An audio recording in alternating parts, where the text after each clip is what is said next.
So when you look at Diego and what he's done in the offseason to get better, how much more confident are you, or are you more confident in him as you go into the season? I am a lot more confident. You know, his first year he kind of hurt his leg a little bit, like a little bit of a hernia, so it hurt, and that hindered his, even some going into last year. We had to really shut down.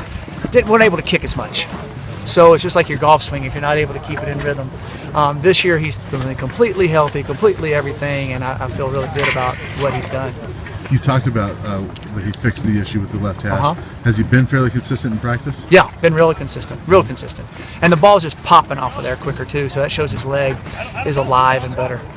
Does that second year give him more confidence and just does he feel more comfortable when he's out there? I would think so. He's done it so many times. He knows how to do it. And he's been under some pressure situations and come through in some and not come through in others, and I think that gets him settle his mind and he'll just go out there and do my steps, do my job, and it'll take care of itself.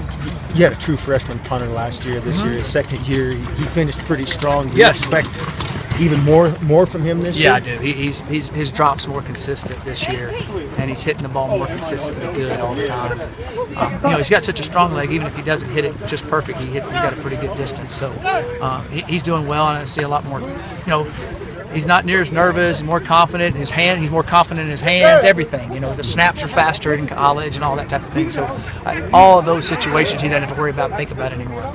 Jimmy Gilbert and Derek McCartney have shown flashes of being good pass rushers in the past. Does it seem like either of those guys might be ready for a breakthrough season? Yeah, you know, last year I think Jimmy had 5.5, and I think Derek had 5 or somewhere in that area. You know, to me, if we can get the opponent throwing the ball more in true passing situations, to me they should be close to double digits, both of them. They've shown ability. You know, Derek's stronger. I would say Jimmy's a little bit quicker, so I think all of that will help. And they've shown flashes of, especially in the spring and early in this camp, showed flashes of their pass rush technique and everything. So I feel good. I still think they should be close to double-digit guys out there. You talked about forcing them into pass situations. Your run defense last year gave up a pretty healthy amount per carry. Do you feel like that's one of the places you guys have really improved this year? I sure hope so. You know, we've got more D linemen, so therefore they can get fresh if you got a drive going, which helps. And then, you know, hopefully Addison, and Addison and Kenneth and Gamboa all stay healthy. If all three of them stay healthy, you got 3 good linebackers that are all leading tackles, have a nose for the football. So that way we can keep those guys fresh. I think that will help in our run defense. Your size on your defensive line, you have to be pleased. I mean, you've taken a big step forward with that. Samson's bigger, Jordan's bigger, Josh is back. Yeah. And then our, you know, Leo's bigger and stronger. Jace Frankie's bigger and stronger. Tim Coleman's gotten bigger and stronger. And Brett Tons and all those guys, so I feel good about those guys. When you look out there, does that look like a Pac-12 defensive line now? Yeah, it does. It does. It does. Going back to last year, obviously there's so many one-possession games late, so many close games you guys were right in, and just for whatever reason couldn't quite get over the hump in some.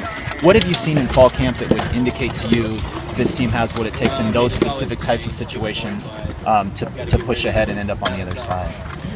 Well, we've practiced it a lot, but what I'm banking on, and we'll see, is that young men have been in those situations a lot, and then they've just got to keep relaxing in those situations and keep talking about players make plays, players win games, and just do your job in those roles, and I believe they'll come out on the top there. And with our offensive line being a little bit stronger and better, I think we'll be able to, so to speak, be able to have some chances to hold the ball a little longer on a pass or blow a hole open a little bit better, so now a 3-yard run turns into a 10-yard run and you're in field goal range, or you're moving and getting the team on their heels. Those type of plays. It's not like unbelievable ESPN type plays. It's just the mundane plays that gain a little bit more, put you in a little bit better situations in those situations. Is there anything as a coaching staff that you guys have looked at and seen that you guys can improve on, or you guys? Yeah, there is. We looked at some of our play calling in some situations, ways to get the ball to a couple of our playmakers in some of those situations a little bit more.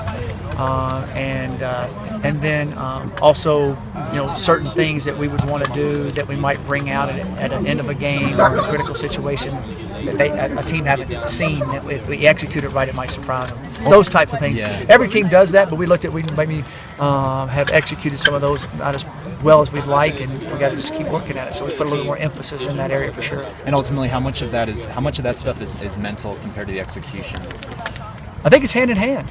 I think when you get under pressure and it's a pressure situation, it does get to be mental, and then if you don't, that affects your execution. So I think that goes hand in hand, and I think it's us as a staff doing a good job coaching them, keeping them calm in those situations, and those kids understanding just do my job like I've been coached, and everything will work out.